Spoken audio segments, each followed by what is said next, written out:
Hola, bienvenidos a un nuevo episodio de Slow Medicine Revolution, el podcast de Slow Medicine Institute.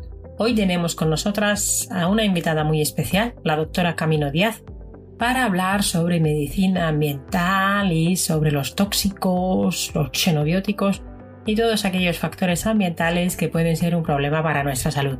Es una entrevista muy interesante con una mujer muy apasionada, una médica muy especializada en la medicina ambiental. Seguro que os resultará muy interesante.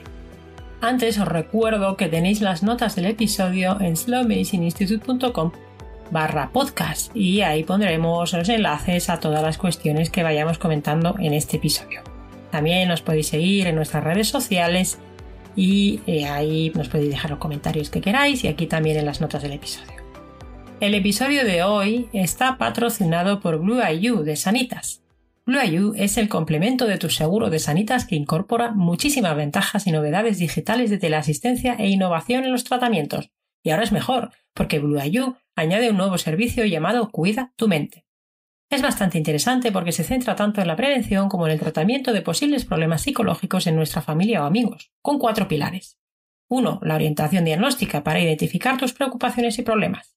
2. Terapias digitales, que incluye contenido recomendado como libros, vídeos o podcast, donde podrás entender mejor tu situación emocional y mental. 3. Podrás ir recogiendo todas tus sensaciones diariamente en la app para recibir un tratamiento lo más personalizado posible y tener un seguimiento mucho más preciso y continuado en el tiempo. Y 4. Y por último, tendrás acceso al mejor cuadro médico por videoconsulta o presencial cuando lo necesites. Todo lo podrás gestionar a través de la aplicación de Blue IU, sin tener que hacer llamadas, sin esperas y sin visitas, porque los problemas que están dentro no siempre se ven por fuera y en Sanitas se preocupan de tu salud mental y emocional, así que no dudes y descubre mucha más información en blueiu.es.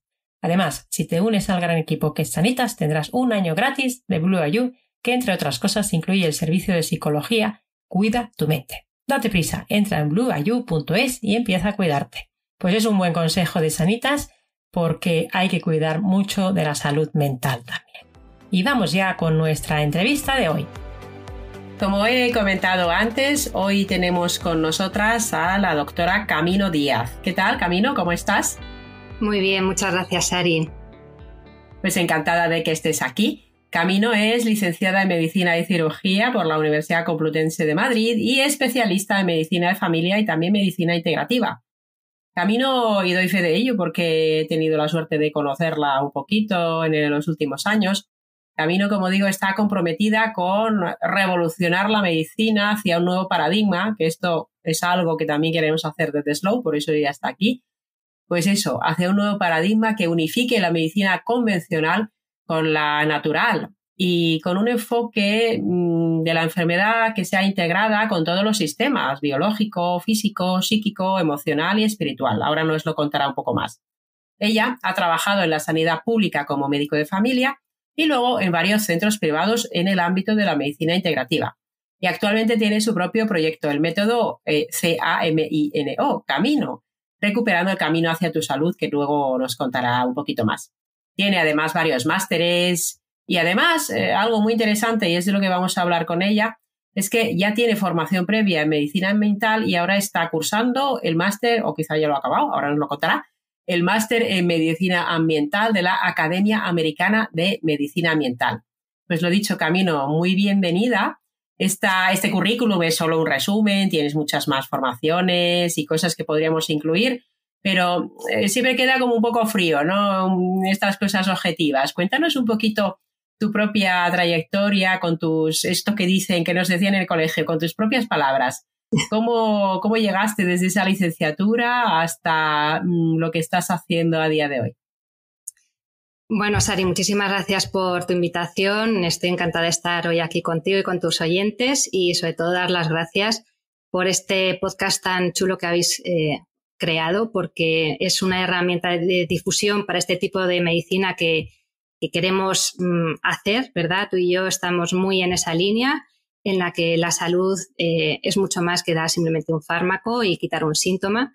Y creo que la labor que estáis haciendo con este podcast es maravillosa. Así que lo primero, daros las gracias. Pues muchas gracias. Gracias. Y nada, muchas gracias por tu presentación. Como dices, pues sí, soy médico de familia, soy médico de cabecera, me gusta a mí decirlo, porque siempre me ha gustado pues ir al domicilio del paciente, estar ahí en su entorno y ver la vivencia que tiene el paciente de la enfermedad, no solamente la enfermedad en sí misma. Y eso es algo que siempre ha calado en mí dentro de mi trabajo como médico de familia, dentro del centro de salud, y que, bueno, pues después de un tiempo largo, ¿no? de seguir viendo pacientes, intentar dar lo mejor de cada uno, ¿no? De uno mismo, como médicos siempre intentamos pues ayudar lo máximo posible a nuestros pacientes, pero entre el poquito tiempo que tenemos los médicos de familia y la mayoría de los médicos del sistema público y muchos del privado también, con cada paciente, pues claro, la frustración empieza pronto, ¿no? A sentirse tanto en nuestra vivencia como médicos como en los ojos de los propios pacientes, que sienten esa frustración de querer contar sus problemas y que no se les despache en 5 minutos, ¿no?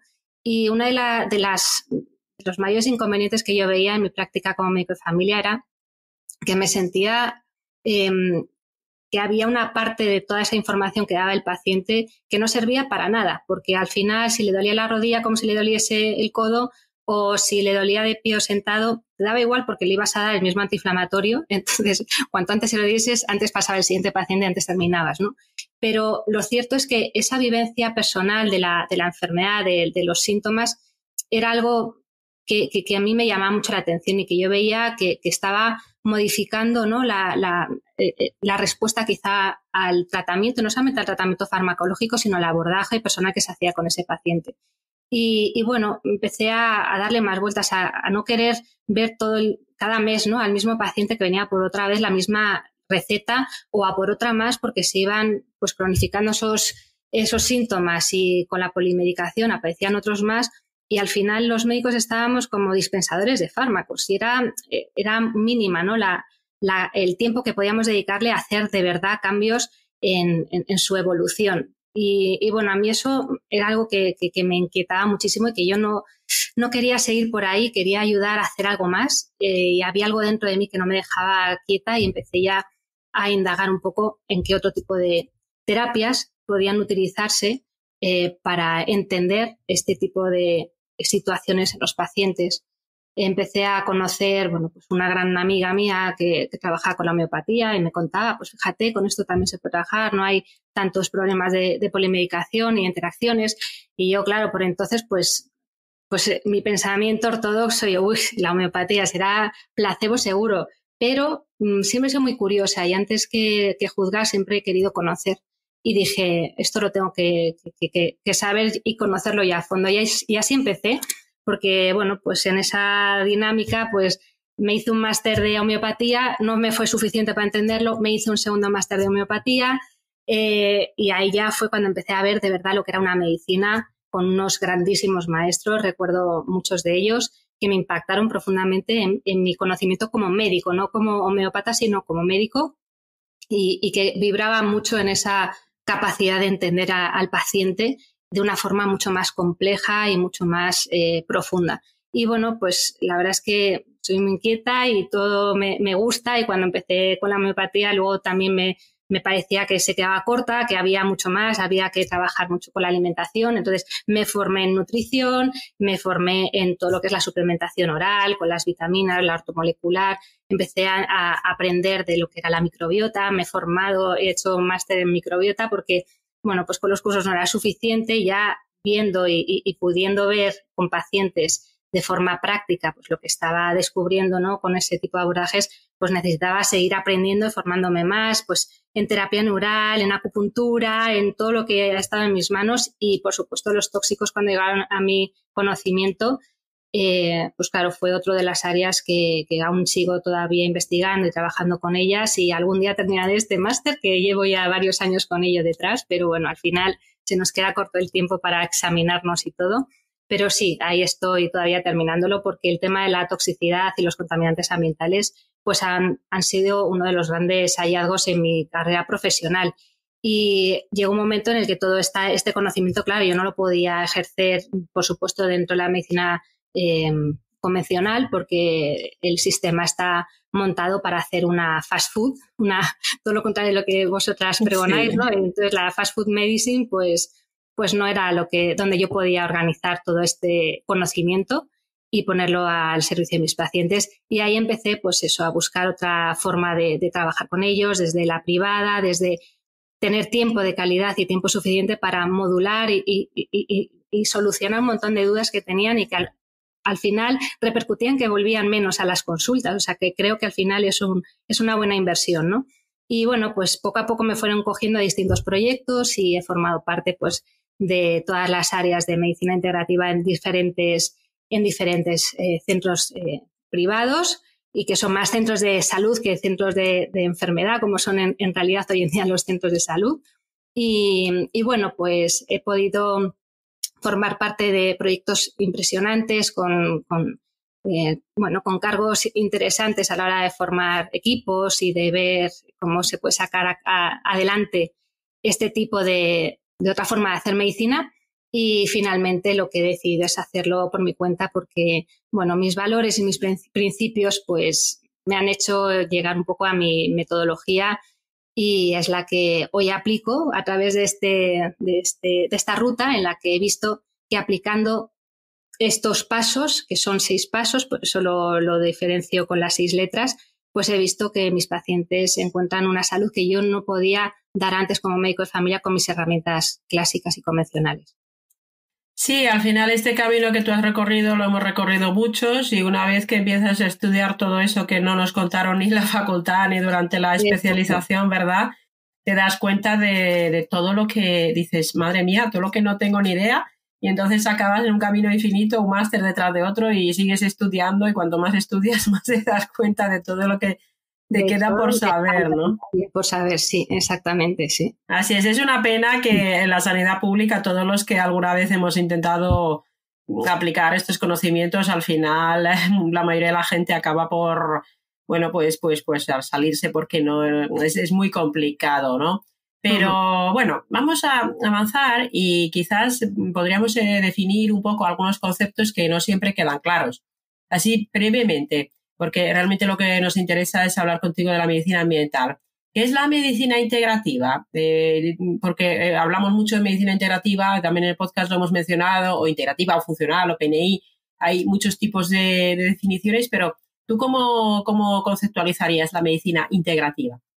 Bueno, en realidad es el abordaje de la salud y la enfermedad pues mediante las diferentes herramientas, tanto diagnósticas como terapéuticas, que podemos utilizar tanto de la medicina convencional, que hemos aprendido como médicos académicos, y que nos lleva pues eso al conocimiento profundo de una enfermedad. Por eso creo que es importante la figura del médico, ¿no?, dentro de la medicina integrativa, el desarrollo tecnológico de la medicina y los fármacos incluso, ¿no?, que también pues tienen su lugar y su cabida, pero asociado a otros conocimientos que nos pueden traer pues las medicinas tradicionales, las medicinas más naturales, complementarias, y que pueden ayudarnos desde los cambios en la alimentación, en la nutrición, o a través de técnicas como la acupuntura o vitaminas a grandes dosis, o incluso pues terapias manuales o terapias psicoemocionales que nos pueden ayudar pues a mejorar la salud del paciente de una forma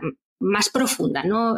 Entendiendo que la salud no solamente es el resultado, la salud o la enfermedad, el resultado de tus genes, ¿no?, sino que hay una epigenética, hay un ambioma, hay factores múltiples que están condicionando esa salud y que se manifiestan a través de síntomas que luego pues repercuten en los pacientes, generando esas enfermedades con las que aparecen en nuestras consultas, ¿no?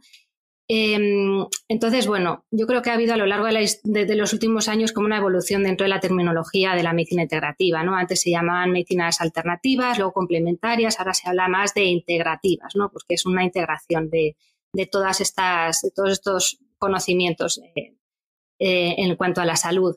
Y lo cierto es que a lo largo de mi trayectoria yo he visto que cuando empiezas a conocer terapias complementarias, pues mucha gente se cree que hacer medicina integrativa es hacer solamente pues ozonoterapia, o solamente hacer sueroterapia, o solamente poner vitaminas, o solamente hacer homeopatía, o solamente hacer acupuntura, ¿no? Y en realidad integrar o al menos es mi experiencia y mi forma de verlo, es trabajar con el paciente con todas las esferas, entendiendo que es un arte, es buscar cuál es el punto, ¿no?, más débil de ese paciente a la hora de haber perdido su salud, y que hay varias patas que la sostienen, y que, bueno, pues no solo somos físico, ¿no? No solamente hay que trabajar desde la parte más biológica y física, que también, sino, bueno, pues hay que entender que somos también lo que pensamos, somos lo que sentimos, somos lo que comemos también, ¿no? Y somos seres espirituales, sociales. Entonces, entender que el paciente también puede enfermar por no tener un sentido de vida o por no tener una conexión consigo mismo, bueno, pues es algo interesante a la hora de abordar de una forma integral de verdad al paciente. Es la forma en la que yo trabajo al menos con mis pacientes. Pues efectivamente esa medicina integrativa que muchos hemos intentado también implementar en nuestra práctica clínica, también en la sanidad pública, luego hay muchas resistencias a ella. Y de hecho hace poco salió un vídeo que estuvo circulando de la reina Leticia, ¿verdad?, que preguntaba en un foro, estaba el doctor Carlos López Otín, que bueno, él no es médico, y le preguntaba que por qué había tantas resistencias a la utilización de la medicina integrativa. Bueno, es una buena pregunta, ¿verdad? Desde luego. Pero bueno, vamos a hablar de la medicina ambiental, que es realmente de lo que tenemos especial interés en Slow, en hablar contigo, porque eres una experta en este tema. Y la primera pregunta sería, ¿qué es la medicina ambiental? Y luego, algo que bueno, hasta donde yo sé que hay una respuesta, pero seguro que tú lo sabes mejor que yo, y es ¿qué papel tiene la medicina ambiental a día de hoy en la educación médica de grado, o sea, de grado de medicina en las facultades, si es que tiene algún papel, o si en España hay mucha formación de posgrado, porque tú lo estás haciendo en Estados Unidos, ¿verdad? ¿Y qué papel tiene también la medicina ambiental a día de hoy en el sistema público de salud? Estamos hablando, o sea, hay personas que nos escuchan desde otros países, pero el contexto que conocemos más es el contexto español, ¿no? Entonces, ¿qué es la medicina ambiental y qué papel tiene a día de hoy en la educación médica y en el sistema público de salud? Bueno, yo todavía no me considero una experta en medicina ambiental. Lo que pasa es que, bueno, sí que llevo muchos años dedicándome al tema de la toxicidad de los contaminantes ambientales y su influencia en la salud. Y, bueno, me he formado, me he preparado, he trabajado con pacientes, pero, bueno, creo que todavía esto es un campo infinito, que alguna vez terminaremos de especializarnos en ello. Pero bueno, aún así, bueno, la medicina ambiental, para quien no lo conozca, esa parte de la medicina es la disciplina de la medicina que se encarga de estudiar el impacto de los diferentes factores ambientales en la salud. O sea, igual que pues, surgió en los años 20, ¿no? Pues todo el tema de la conexión entre los pólenes, bueno, toda la polinización con las alergias, etcétera. Pero a partir de los años 60 es cuando empiezan las primeras teorías de cómo se relacionan ciertos componentes del ambiente con síntomas y enfermedades, incluso a pequeñas dosis, ¿no? Entonces, esto surge principalmente en Estados Unidos y aquí en España, pues, todavía no está del todo bien institucionalizado. La Unión Europea ya hace unos años, en el 2008 creo que fue, reconocía la medicina ambiental como parte, ¿no?, como una nueva materia transversal dentro de la medicina. Pero, bueno, hay intereses parciales, ¿no?, en que esto se conozca, porque todavía no hay un gran impulso. Y, bueno, los impulsos que se han hecho aquí en España, pues principalmente por la doctora Pilar Muñoz Calero, de la que he tenido el honor de trabajar codo a codo y sigue siendo una gran influencia para mí y una maravillosa persona y grandísima compañera, y ha hecho pues una de las cosas que creo que a nivel institucional pues son las fundamentales, ¿no?, que es meter la medicina ambiental dentro de una cátedra en la Facultad de Medicina, ¿no?, en la Universidad Complutense de Madrid. Y gracias a ello pues se utiliza este conocimiento para hacer una asignatura que han conseguido meter como asignatura complementaria dentro de la carrera de medicina, y que se llama O cambias de actitud o cambias de planeta, y que, bueno, ya está empezando a generar pues esas primeras aperturas de conciencia hacia los efectos de los tóxicos en nuestra salud, y que al final es abrir los ojos, ¿no? Porque parece que salimos de la Facultad de Medicina y los médicos somos como todavía mucho más cuadriculados tal cual salimos, y si no hemos escuchado algo parece que no existe. Entonces, creo que es fundamental que se haga este tipo de apoyos y este tipo de bueno, pues de docencia, ¿no? Dentro de la universidad, y luego a nivel hospitalario también se están haciendo, y en centros de salud, formaciones en las que yo he participado. Por ejemplo, en el Hospital de la Paz pues se hacen formaciones de medicina ambiental pues para sanitarios, enfermeras, médicos, y bueno, pues hay una gran demanda, pero todavía hay un grandísimo desconocimiento y la gente todavía no sabe ni lo que es una sensibilidad química múltiple como una patología, o todas las patologías de la sensibilización central que puedan estar englobadas y provocadas por una patología ambiental. Entonces, bueno, creo que hay que hacer muchos cambios hoy en día y todavía no está del todo institucionalizado, ¿no? Como una formación que debería estar dentro, igual que la alimentación, dentro de nuestra capacitación como médicos. Y bueno, pues gracias a las influencias de estas personas, o por ejemplo de Nicolás Olea, que tanto bien ha hecho a la hora de darnos a conocer el problema del bisfenol, de los microplásticos y los tóxicos en nuestra salud, pues poco a poco se va impregnando, ¿no? La población, ya no solamente los propios pacientes que empiezan a buscar, ¿no? Por sus propios pies, por sus propios métodos, sino también de los sanitarios, ¿no? De los médicos que empiezan a escuchar de ello y ya se empiezan a interesar. Así que, bueno, poco a poco vamos creando aquí una mella. Sí, pero es verdad que vamos muy poco a poco. En mi libro del sistema inmunitario puse una frase que dije, bueno, la dije yo, que era que somos muy buenos reconociendo peligros en la naturaleza, ¿verdad? Pero luego somos muy malos reconociendo el daño que nos pueden hacer las sustancias químicas que nosotros mismos, industriales, xenobióticas, sintéticas, fabricamos. Y luego no solo es que no esté muy institucionalizado, sino que hay bastante gente, divulgadores, que dicen que todo esto son tonterías, que no hay que tener quimiofobia. Y bueno, no se trata de quimiofobia porque realmente todo es química. Nosotros también estamos constituidos obviamente por moléculas. Y estas personas a veces dicen, bueno, a menudo se escucha decir que eso de los tóxicos, que eso es una tontería, que ya tenemos un hígado y unos riñones que nos desintoxican, y que además que hay un montón de organismos oficiales que velan por la seguridad de todo tipo de productos para que no haya ningún tóxico en los productos que consumimos, que comemos, que usamos en el día a día.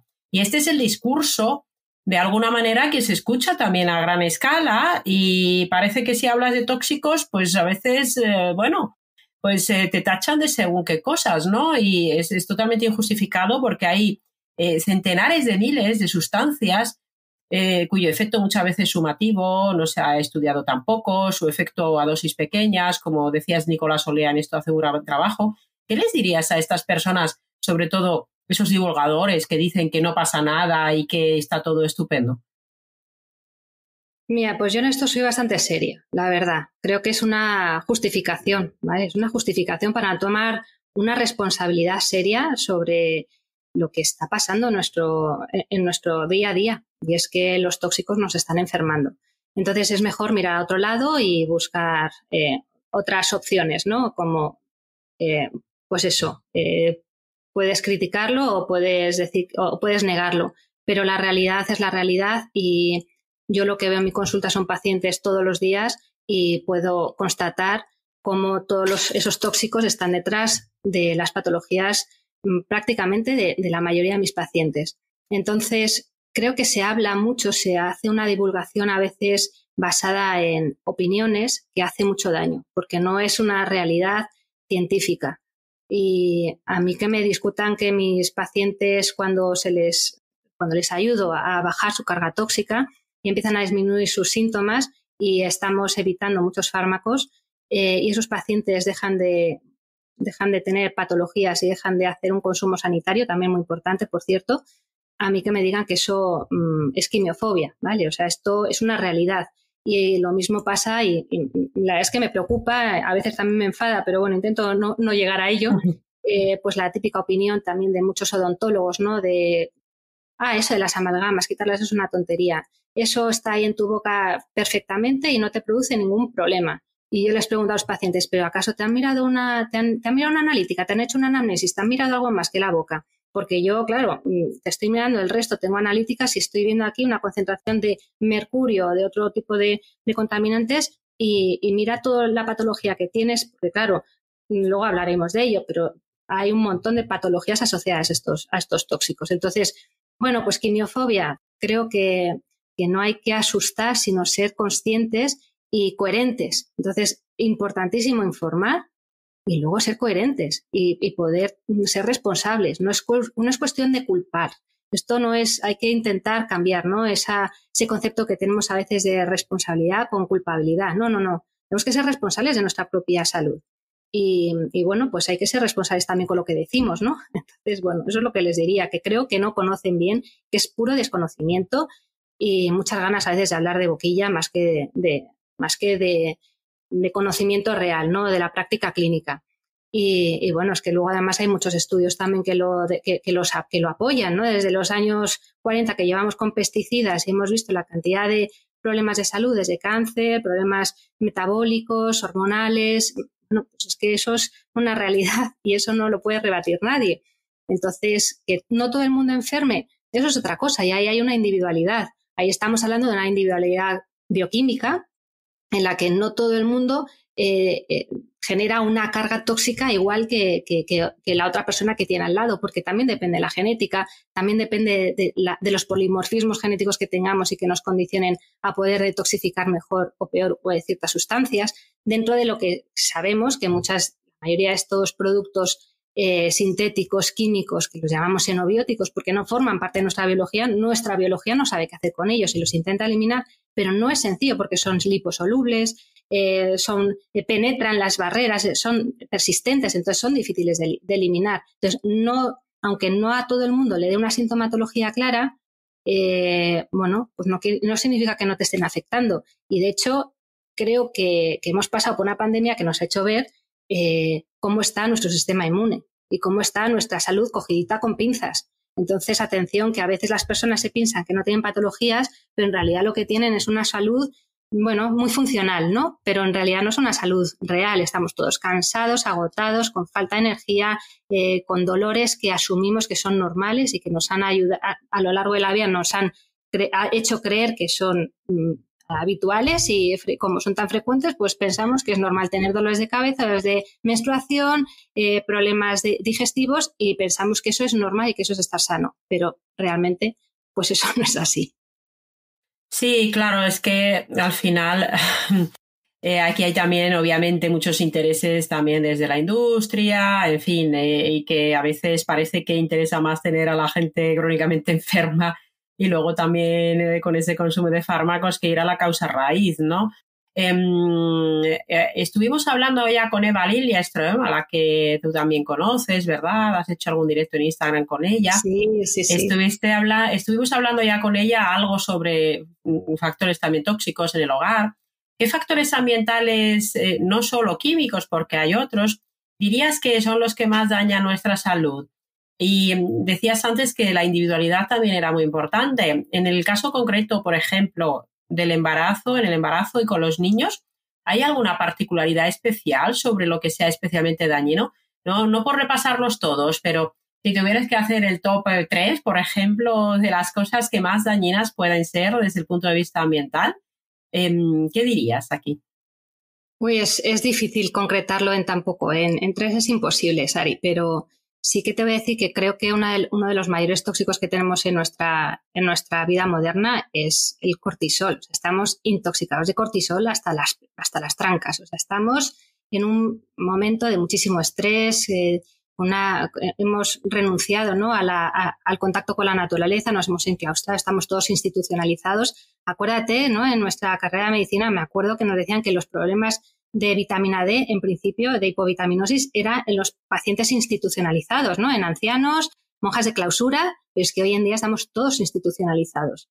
Hemos perdido el contacto con la naturaleza. Tenemos una vida súper sedentaria. Estamos, bueno, pues infoxicados, ¿no? De tantísima información, de pantallas continuamente, luces azules.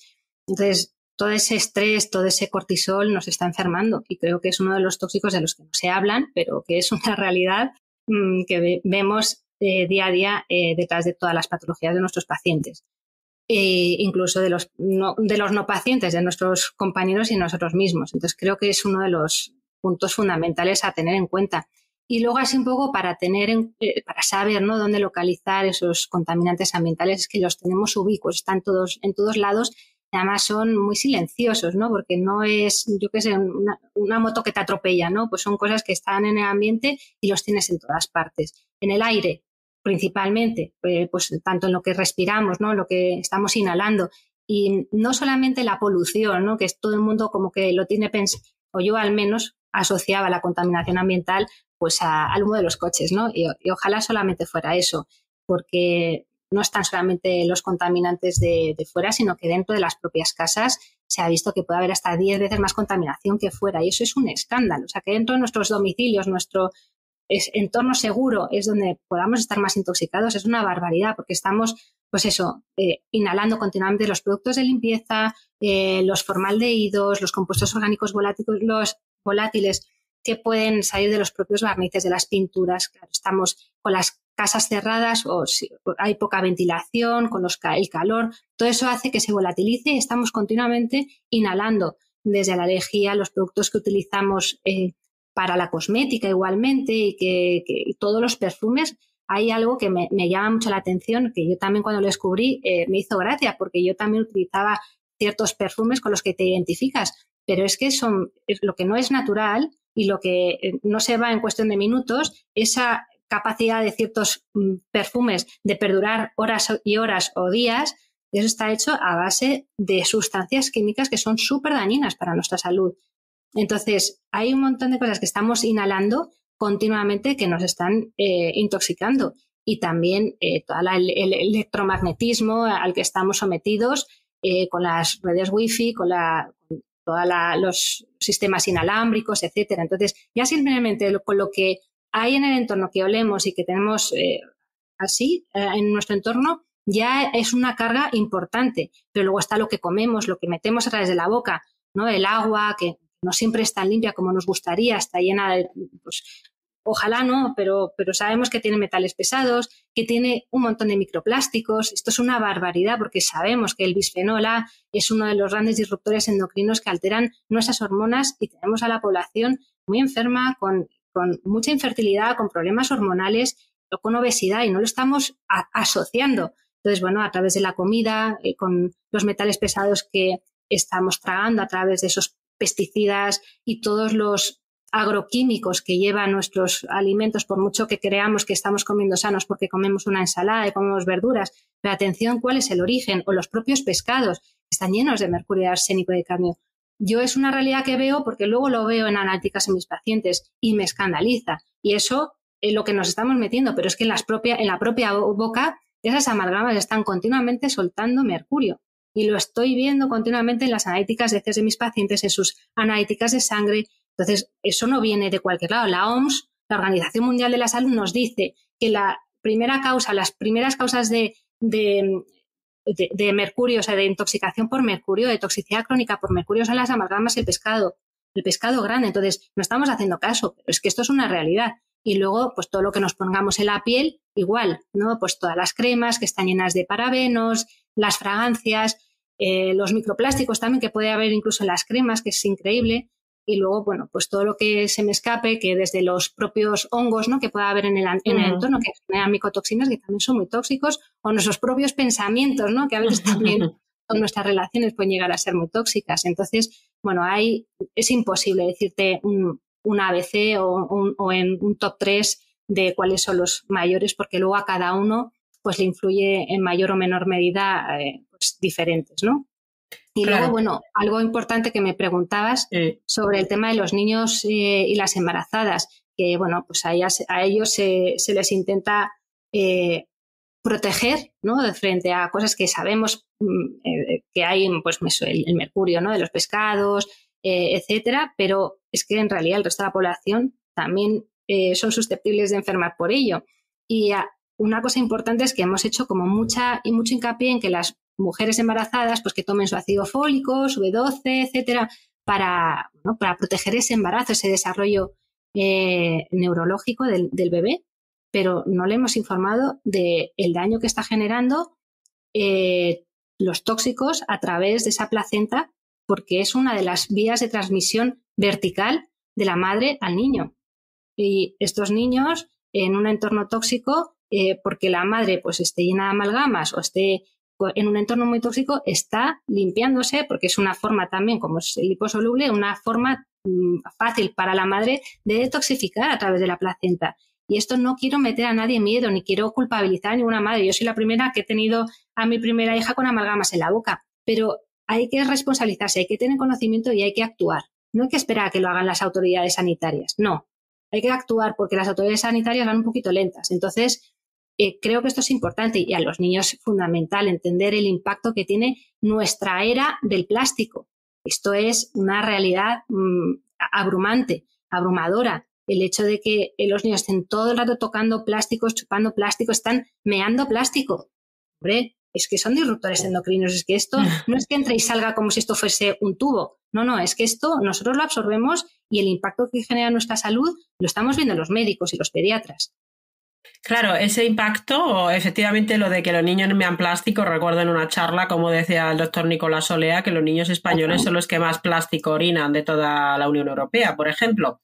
¿Cuáles son los efectos de todo tipo de factores ambientales sobre nuestra salud? O sea, no por revisarlos todos, pero claro, aquí no hay un síntoma específico, pero en tu consulta, por ejemplo, ¿qué es lo que más puedes ver? Bueno, mira, aparte de lo que ya conocemos de forma más clásica, ¿no? La asociación con el cáncer o enfermedades hormonodependientes y todo lo que es el área ginecológica y de la infertilidad, la endometriosis, todo lo que es más hormonal, ¿no? Esos disruptores hormonales, que por eso los llamamos disruptores endocrinos, que afectan al eje endocrino porque son miméticos hormonales o porque pueden estar haciendo una alteración en los receptores de esas hormonas y generando afectación no solamente a nivel sexual, a nivel hormonal, sino también incluso tiroideo, ¿no? Y eso lo veo muchísimo en la consulta. El problema del hipotiroidismo de Hashimoto, ese hipotiroidismo autoinmune, en el que no solamente hay que esperar a dar el Eutirox o un tratamiento específico para que la persona no esté hipotiroidea, que sí que es necesario, pero hombre, vamos a intentar ver qué es lo que hay detrás de un sistema inmunitario que está atacando a la propia glándula tiroidea, que no lo hace de forma errática, no lo hace porque de forma caprichosa de repente nuestro sistema inmune se ponga en contra de nosotros mismos. No, hombre, no. Aquí hay mucha más chicha, hay mucho más. Hay muchas cosas que están haciendo ahí un mimetismo dentro de esa glándula tiroidea y que tenemos que trabajar y que, por supuesto, tú y yo sabemos, ¿no?, la influencia que puede generar el gluten, pero los tóxicos, el mercurio también tiene un mimetismo por esa glándula tiroidea y genera efectos citotóxicos y también afecta a la transformación de la T4 en la T3, con lo cual estamos viendo, o yo estoy viendo muchísimos problemas tiroideos cada vez más y aquí hay que mirar no solamente si darle o no medicación, sino cómo ayudarle a bajar ese impacto medioambiental para que ese sistema inmune deje de atacarlo. Y lo que veo en mi consulta es que los anticuerpos con este tipo de trabajo empiezan a disminuir. Y eso yo jamás lo había conseguido hacer como médico de familia, ¿no?, con las herramientas que tenía. Entonces, veo muchos problemas, temas endocrinos, metabólicos, resistencia a la insulina, obesidad también. Luego también mucho tema cardiovascular. Y eso no hemos hecho el nexo todavía o no estamos muy concienciados, pero los metales pesados generan muchos problemas cardiovasculares. Y de hecho hay ya publicaciones que hablan que es uno de los factores de riesgo para enfermedades cardiovasculares más importantes y no lo tenemos en cuenta. Y esto es fundamental porque es que el tabaco no solamente es un problema de cáncer de pulmón, no, es que el tabaco es un problema de metales pesados y afecta también a nuestro aparato cardiovascular. Luego, pues no sé, así como cosas que veo muchísimo es el efecto que generan los tóxicos en la microbiota. Eso, vamos, a nivel gástrico, como generan un aumento del Helicobacter pylori, lo veo muy relacionado, o cómo genera mayores sobrecrecimientos de cándidas y parásitos, un empobrecimiento de nuestras inmunorreguladoras. de nuestras muconutritivas, cómo generan mayor permeabilidad intestinal. Entonces, a nivel de la microbiota que hoy en día está tan de moda, es fundamental entender que detrás de esa disbiosis que ahora ya mucha gente conoce y trabaja, hay que ver qué es lo que ha generado esa disbiosis, porque si no vas a estar rompiéndote los cuernos para hacer un trabajo importante con el paciente, para que mejore su microbiota, para que dentro de un tiempo vuelva a empeorar. ¿Por qué? Porque no se ha quitado el factor origen, ¿no? El inicial. Y eso pues lo veo mucho con pacientes con amalgamas, que es que hasta que no se quitan las amalgamas eso no termina de mejorar. Y bueno, para que como tú y yo somos las locas del gluten, pero es que muchas veces el gluten ya no solamente es el gluten en sí mismo, es el glifosato que tiene los propios tóxicos, ¿no? Que tienen los cereales y que también están generando pues, alteraciones en esa microbiota. Entonces, a nivel de microbiota intestinal veo mucha afectación y esto tampoco se hace una gran relación, sinceramente. Y luego, pues todo lo que son las enfermedades neurodegenerativas, que eso también tenemos constancia a nivel científico, pero hay ya dentro de la esfera neurocognitiva ciertos síntomas como la sensación de embotamiento, de borrachera mental, que creo que es interesante que la población conozca, porque cuando estamos muy intoxicados, nuestras rutas de detoxificación fisiológicas, que para eso las tenemos, por supuesto, si están mermadas en su función, porque nos faltan incluso minerales que necesitamos para hacer esas propias rutas de detoxificación, o porque tenemos una carga de tóxicos que es que no da abasto nuestro hígado, nuestras células para detoxificar, esos tóxicos generan rutas alternativas de detoxificación y en vez de ir transformándose en aldehídos y en que los podamos orinar o los podamos defecar o incluso eliminar a través del sudor, pueden generar un aumento de alcoholes en el propio organismo. Entonces, la sensación de borrachera es real. Estos pacientes que están tan intoxicados es normal que tengan esa sensación. Entonces, bueno, no digo que todo el mundo que tenga esa sensación pueda ser por tóxicos, a veces puede ser una candidiasis intestinal, a veces puede ser un problema emocional o pueden ser muchas cosas. Pero hay que tenerlo en cuenta, porque tenemos a la mayoría de la población faltos de energía, con baja capacidad cognitiva, que no estamos no estamos sacando lo mejor, ¿no? De cada uno, estamos a medio gas. Y bueno, esto no hace falta tener una sensibilidad química múltiple, que es como quizá pues el último eslabón, ¿no? de los problemas de tóxicos en el organismo que generan esa patología pues tan problemática en la que el paciente no soporta, está hipersensibilizado a cualquier tipo de fragancia, de sustancia y les produce una merma en su calidad de vida tremenda, que tienen que ir con mascarillas, no pueden relacionarse porque todo les produce pues una agresión para su salud incompatible a veces con la vida, ¿no? Y que a veces terminan en sillas de ruedas o se desmayan simplemente con el olor a un perfume, ¿no? Es que el tema de los contaminantes ambientales no solamente está detrás de la sensibilidad química múltiple o de la fatiga crónica o de los otros síndromes de la sensibilización central, ¿no? De la fibromialgia, etcétera, o la electrohipersensibilización, es que está detrás de la mayoría de todas esas patologías más banales o más frecuentes que vemos en el día a día en nuestras consultas.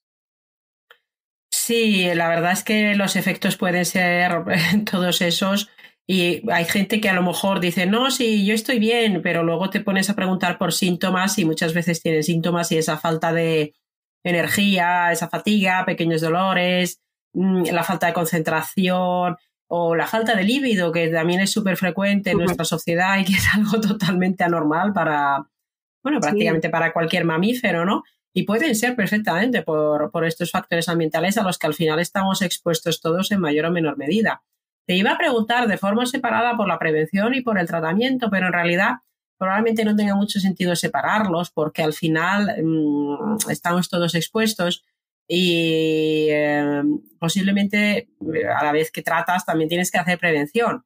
Si nos vamos a un enfoque práctico de qué podemos hacer, no a nivel social, que lo podemos comentar luego, sino a nivel individual o familiar, sobre prevención y tratamiento, ¿existe algún, es una pregunta un poco retórica, pero ¿existe algún protocolo estándar? Porque muchas veces la gente te escribe, a mí me escribe por Instagram, por correo y preguntan ¿qué me puedo tomar para desintoxicar en no sé qué? Como buscando un suplemento mágico maravilloso que les solucione todo. ¿Qué implica tratar a un paciente desde esta perspectiva de la salud en la medicina ambiental en cuanto a tiempo, a esfuerzo, tanto para prevenir en él como en su familia los problemas que puedan venir desde estos tóxicos y luego para tratar los problemas una vez que ya han aparecido? ¿Aquí aplicarías, a lo mejor nos puedes contar tu método, camino, en qué consiste, si eso es lo que aplicas también para estos problemas de salud ambiental? Así, resumidas cuentas, ¿cómo sería el enfoque práctico para las personas que quieren prevenir, por un lado, problemas o que quieren tratarlos cuando ya han aparecido? Bueno, creo que lo más importante, Sari, es tener conocimiento, ¿vale? Porque el conocimiento nos hace libres para luego para poder elegir, ¿no? Lo que quieras hacer con tu vida. Luego, cada uno que haga lo que quiera, ¿no? Pero al menos tener conocimiento, porque además es lo primero para abrir los ojos y abrir la conciencia a lo que está pasando. Y poder conectar con tu cuerpo, ¿no? Entender que tu cuerpo se expresa a través de los síntomas y empezar a conectar con ellos, no estar tan desconectado. Y dejar de generar una medicina tan paternalista, ¿no? ¿Qué necesito o qué pastilla me tengo que tomar o qué suplemento natural? Porque es que a veces la gente se cree que por tomar suplementos naturales es mejor. No, a veces no es necesario. O sea, hay que tener un cambio en la conciencia, hay que entender que tenemos que tener una responsabilidad y unos cambios en nuestra forma de vida. Y esto no es dar una pastilla, que a veces tenemos que acompañar con suplementos, por supuesto, y tenemos que ayudar al paciente. Pero esto supone un cambio de actitud, un cambio de responsabilidad ante la propia salud. Dejar de pensar que es el médico el que tiene la responsabilidad. No, mira, nosotros podemos informar y yo les doy toda la información a mis pacientes para que ellos sean libres luego de elegir lo que quieren hacer. Pero no hay una pastilla para solucionar esto. ¿Que luego hay tratamientos que nos pueden ayudar? Pues sí, en el proceso hay muchas muletas y muchos parches y pueden ser más farmacológicos o más naturales, pero al final el que tiene que hacer cambios en su vida es el paciente. Y en medicina ambiental, Sari, el primer escalón de tratamiento es el control ambiental. De hecho, por eso es mi primer paso dentro de mi metodología con el método Camino, en el que el primer eslabón es el control ambiental, porque he visto que eso ha condicionado a cambios en mis pacientes, incluso algunos no tienen que poner ni siquiera un suplemento o no tienen que poner un medicamento. ¿Por qué? Porque al quitar el origen contaminante, el origen tóxico que podía estar condicionando su salud, pues a lo mejor ese hipotiroidismo estaba siendo generado pues por la inhalación de los retardantes de llama que tienen compuestos bromados y que compiten con la generación adecuada de hormona tiroidea a través de esa, pues como es mimético al yodo, y quitar el factor origen ha supuesto el no tener que dar ningún medicamento. Entonces, control ambiental es lo más importante y en lo que mucha gente dice, ¡buf! Eso es quimiofobia. No te digo, claro, eso es que es la responsabilidad, es que el cambio está en ti, el evitar y bajar toda esa contaminación. Hay que dar información para saber dónde están y poco a poco no volverse locos, porque ya en el momento en el que conoces algo ya empiezas a entrar en una dinámica en la que todo te interesa, empiezas a verle, bueno, pues el sentido a cambiar tus cremas o a cambiar tu alimentación o a cambiar los productos de limpieza. Entonces, poco a poco, con información, se va haciendo ese primer eslabón, que es el del control ambiental y que es lo más importante, reducir la carga tóxica y luego favorecer a que tu propio organismo pues tenga una mejor capacidad de toxificación. No sé si es el 10% así de población que tienen polimorfismos genéticos y que detoxificamos peor. Entonces, bueno, por resumir, el primer escalón siempre es el control ambiental, no es ninguna pastilla, ¿vale? Es el control sobre lo que bebemos, lo que comemos, lo que olemos, lo que tocamos, lo que vemos también, ¿no? E incluso lo que pensamos y con quién nos relacionamos. En segundo lugar, pues sí que podemos ayudar a limpiar nuestro organismo, a promocionar las rutas de detoxificación fisiológicas que tenemos a nivel celular, a nivel hepático. Es verdad que hay que ayudar también a nuestro intestino para que si queremos eliminar los tóxicos promocionando este tipo de limpieza, porque en el momento en el que bajamos la toxicidad es verdad que nuestro cuerpo activa todavía más su capacidad detoxificadora, entonces empezamos a eliminar más, pero lo importante es que luego no lo reabsorbamos. Si tenemos un metaboloma, si tenemos una disbiosis intestinal y volvemos, tenemos mucha permeabilidad intestinal, pues todos esos tóxicos ya podemos cuidar bien nuestro intestino, porque es que si no los volvemos a reabsorber, que no haya nada de estreñimiento. Entonces hay que limpiar nuestros desagües, ¿no? Nuestra capacidad de sudoración hay que activarla, pues nuestros riñones, nuestros pulmones, hay que respirar aire limpio. Entonces hay que ayudar a activar nuestros propios mecanismos de detoxificación, que nuestro organismo es muy inteligente y es muy sabio, pero a veces le tenemos atascado completamente. Y luego pues hay ciertas sustancias que sí, que a lo mejor son las que tienen más fama y porque a ciertas personas lo han oído y yo quiero que me pongan glutatión o yo quiero que me pongan ácido alfa-lipoico o lo que sea. Bueno, pues eso es como ya un escalón mucho más avanzado en el que ponemos sustancias precursoras de glutatión y de todas las rutas de detoxificación fase 1, fase 2 hepáticas que sabemos que tienen más influencia a la hora de detoxificar pues, ciertos metales pesados o ciertos órganos fosforados o ciertos pesticidas. Entonces, hay algunas rutas que son pues, dependientes del glutatión y de los precursores que nos ayuda a dar este tipo de sustancias y fomentar esa actividad mayor y a bajar la carga tóxica. Hay ciertos momentos en los que si lo que estamos absorbiendo a nivel intestinal es muy bajo porque hay mucho síndrome de mala absorción y luego además pues nuestra capacidad de absorber medicamentos y fármacos y suplementos es baja, ¿no? Por eso muchas veces tenemos que dar repetidamente a lo largo del día varios suplementos porque si no, no se absorben en la cantidad que necesitamos. Entonces, si vemos que el intestino está muy mal o que hay una situación muy dramática, a veces tenemos incluso que poner tratamientos o se recomiendan, ¿no? Tratamientos con sueros endovenosos en los que se ponen esas sustancias y que se ponen vitaminas a dosis altas pues, para ayudar, ¿no? Con todos estos mecanismos propios para detoxificar. Y a veces pues, hay que poner tratamientos quelantes. Los quelantes son los tratamientos que atrapan esas sustancias pues, más metálicas y algunos tóxicos y las arrastran directamente para sacarlas de nuestro organismo. Pero aquí hay que tener mucho cuidado porque igual que arrastran esos metales pesados, también pueden arrastrar los propios minerales y descalcificarnos. Entonces, mucha atención donde ponemos nuestro ojo y donde ponemos nuestra intención y nuestra salud, ¿no? Porque yo me he encontrado con sitios donde no se hacen bien las cosas. Y así que siempre hay que ir pasito a paso y en esto no es una carrera de velocidad, hay que llegar a una meta en la que poco a poco el organismo va mejorando y hay que tener paciencia y mucha constancia. Claro, esto no es tan fácil para todos y es verdad que a nivel económico y a nivel incluso, ya no económico, que lo es, que es un problema económico todo esto, sino que ni siquiera hay facilidad para los pacientes para llegar a terapias de este tipo o a médicos que sepan, ¿no? Trabajar de esta forma.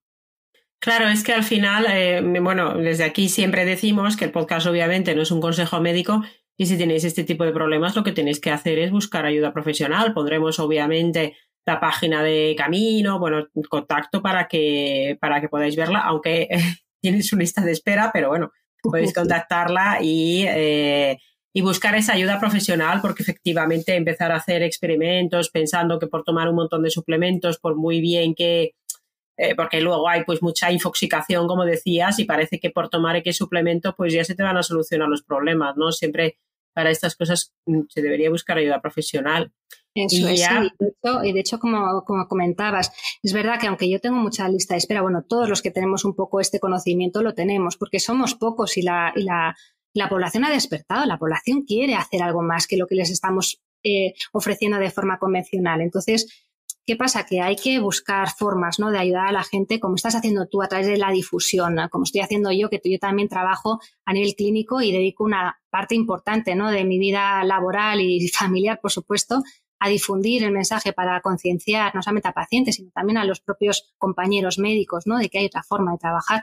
Pero bueno, pues aunque haya lista de espera, a veces se pueden ir haciendo cambios y yo por eso trabajo en equipo en el que a los pacientes a lo mejor hasta que les vea a nivel médico, se pueden hacer ciertos cambios que tienen que ver con ese control ambiental, con cambios en la alimentación, con cambios en sus hábitos de vida, que pueden ir mejorando su propia capacidad de curación. Y ahí, bueno, pues hay formas, ¿no? de ayudar al paciente sin que se vuelvan locos y es que no tenemos acceso luego a vosotras porque esto es una locura. No. Claro que se pueden hacer cosas. De hecho, pues aquí estamos difundiendo el mensaje, por ejemplo. Y ya antes de acabar, de forma muy, muy breve, o sea, telegráfica prácticamente, si pudieras promover 3 cambios, 3 medidas que se pudieran hacer a nivel más general, social o académico, de la sanidad pública, bueno, medidas así generales en lo que a medicina ambiental se refiere, de manera, insisto, telegráfica, ¿qué 3 cosas piensas que sería? Bueno, vuelvo a repetirme otra vez que el primero es difundir, o sea, hay que crear conciencia y generar responsabilidad, no solamente social, sino también individual. Entonces, información, fundamental, para que seamos libres de elegir lo que queramos hacer con nuestras vidas, pero con información. Eso es lo más importante.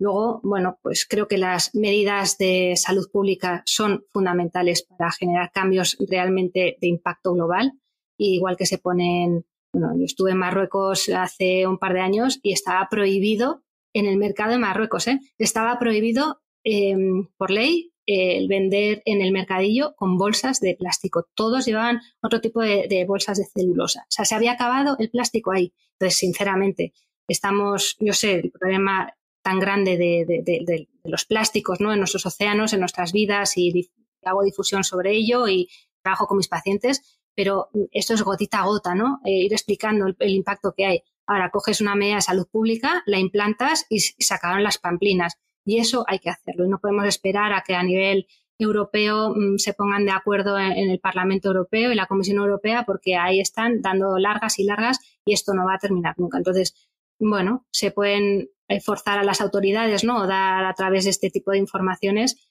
para ayudar a que haya esas propuestas que yo creo que son fundamentales. Y luego a nivel individual, yo creo que hay que dejar de excusarse y ser el cambio que quieres ver en el mundo.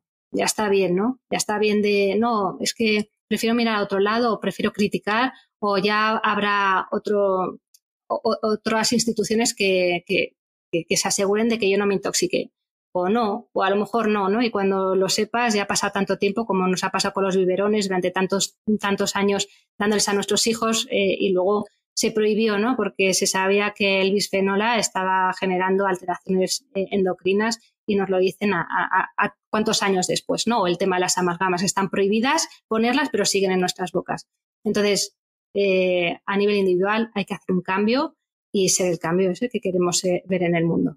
Bueno, desde luego tú estás luchando por ese cambio y de manera muy activa, como veréis también en tu página o en Instagram, donde podéis también seguir a Camino para ver su trabajo. Pues hemos llegado al final, pero antes de acabar, no sé si has tenido ocasión de escuchar algún episodio, hacemos un pequeño juego con las personas que entrevistamos. Vale, pues yo te digo unas cosas y entonces tú tienes que decir lo primero que te venga a la mente o tu cosa favorita de esa categoría. Para que se te conozca mejor. Entonces, ¿te apetece? Sí. Venga, vamos a por ello. A ver. Venga, pues una película. Forrest Gump. Un libro. Un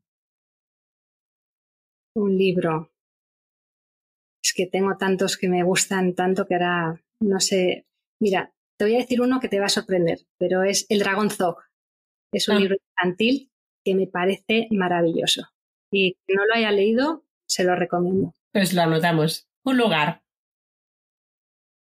El pantano de Valmayor de los Arroyos, el Club Náutico. Me parece mi sitio donde entro un poco en conexión conmigo misma. Es maravilloso.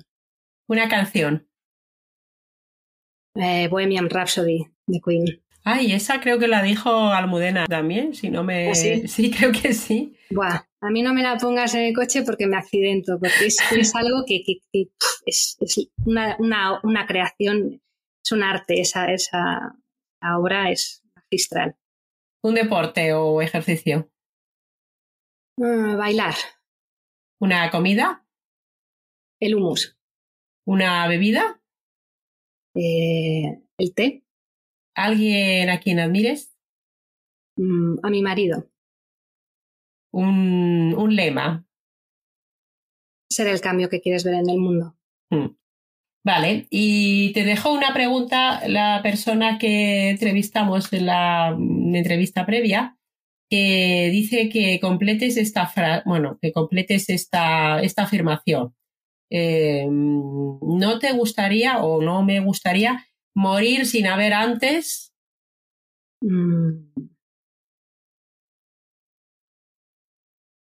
Es que yo creo que me podría morir ahora tranquilamente, Sari. Sinceramente, creo que estoy haciendo todo lo que me hace feliz y entregándome con toda mi plenitud a lo que son mis valores y mis principios y mi propósito de vida. Así que quizás se queda ahí la respuesta. Pues es estupendo. Leía el otro día y lo puse no sé dónde, que el propósito de la vida es una vida con propósito y haberlo alcanzado es magnífico. Bueno, esperemos que sean muchos años de seguir haciendo lo que haces. Sí, eso espero.